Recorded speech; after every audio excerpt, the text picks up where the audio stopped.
সর্বোপরি ধন্যবাদ জানাবো Rabiul Islam Raju, Dinajpur blood bank and transfusion centre. ও এই পেশেন্টটাকে আমাদের কাছে রেফার করেছিল এবং সে একজন স্বেচ্ছাসেবী, ব্লাড নিয়ে কাজ করে দীর্ঘদিন থেকে এবং আমাদের সাথে খুবই ভালো সম্পর্ক। ওনাদের ইয়েতে যখন ব্লাডের জন্য গেছিলেন পেশেন্ট, তখন ওদের সাজেশনে আমাদের কাছে আসে এবং উনি কিন্তু এখন সম্পূর্ণ ইমপ্রুভ। আমি doctor ABM Kamrul Hasan, transfusion medicine specialist. আমি বর্তমানে কর্মরত আছি সহকারী অধ্যাপক, বিভাগীয় প্রধান, Dinajpur medical college, transfusion medicine বিভাগ। আমরা দীর্ঘদিন থেকে ডায়াবেটিক ফুড ইনফেকশন নিয়ে কাজ করছি, সেই সাথে আমাদের সাবজেক্টের পিআরপি থেরাপি নিয়ে কাজ করছি।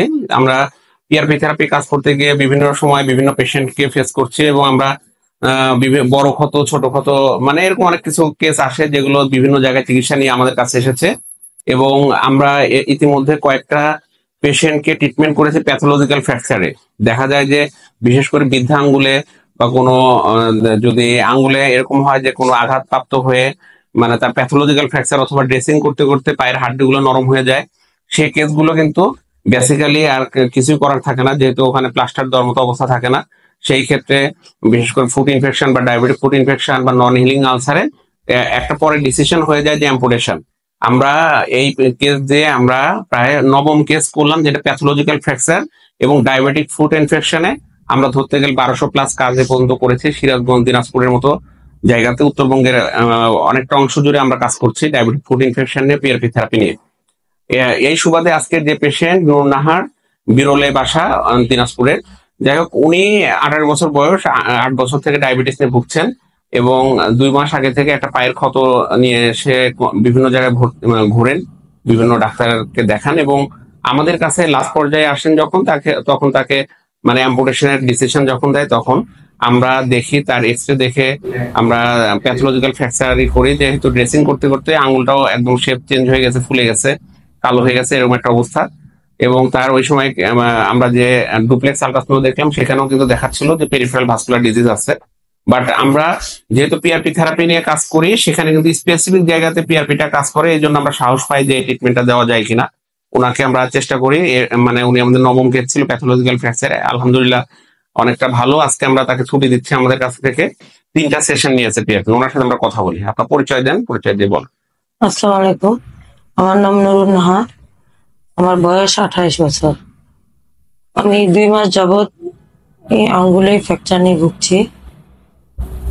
এখন অনেক ডাক্তারের কাছে দেখাইছি, 2 মাস যাবৎ আঙ্গুল কেটে ফেলার কথা বলে ডাক্তার এক পর্যায়ে। তারপর 1 মাস পরে আমার কামরুল হাসান স্যারের খোঁজ পাই, ওনার কাছে এসে 3টা সেকশনে পিআরপি নিয়ে আলহামদুলিল্লাহ আমি এখন অনেক ভালো। যাক, আপনি খুশি তো? জি হ্যাঁ, যাই হোক, এটাই হলো কথা যে আমরা diabetic food care PRP centre BD limited বাংলাদেশের বিভিন্ন প্রান্তে কাজ করার প্রত্যাশা নিয়ে আজকে সিরাজগঞ্জের পরে দিনাজপুরে কাজ করছে এবং আমরা পিআরপি নিয়ে বিভিন্ন পেশেন্টকে এক্সপেরিমেন্টাল কাজ করতে গিয়ে এখন আলহামদুলিল্লাহ অনেক ভালো রেজাল্ট পাচ্ছি, যেহেতু এটা নতুন চিকিৎসা, অনেকেই জানেন না এটা সম্বন্ধে।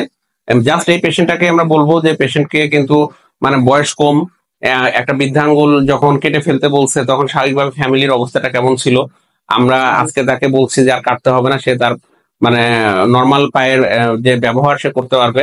আশা করছি কোনো সমস্যা হবে না আমাদের নিয়ম কানুন মেনে চললে, এবং তাকে আমরা যে সাজেশন দিব যদি মানে হয়তো পায়ের আর কোনো সমস্যা হবে না। এটাই বলার যে পিআরপি থেরাপি খুবই ড্রামাটিক রেসপন্স করে নন হিলিং আলসার, ডায়াবেটিক ফুড ইনফেকশনে, আরো বিভিন্ন পারপাসে পিআরপি থেরাপি দেওয়া হয়। আমরা যেহেতু ডায়াবেটিক ফুড ইনফেকশন নিয়ে কাজ করছি এবং অনেক ক্রিটিক্যাল কেস আমাদের কাছে ভালো হচ্ছে, এবং আমরা এই মানে জাস্ট জানানোর জন্যই বা মেসেজটা দেওয়ার জন্যই যে আমরা ছোট ক্ষত বা যে ক্ষতগুলো হিলিং হচ্ছে না, যদি আমরা পিআরপি ট্রিটমেন্টে আসি অবশ্যই ভালো হবে আলহামদুলিল্লাহ। এবং এই পেশেন্টকে যেমন আমরা আজকে মানে বলে দিচ্ছি যে আপনার পা কাটতে হচ্ছে না, আমরা চাই যে এরকম যারা ভুক্তভোগী পেশেন্ট আছেন তাদেরকে যেন আমরা এরকম একটা ভালো নিউজ দিতে পারি। আজকের মতো এখানে, আসসালামু আলাইকুম।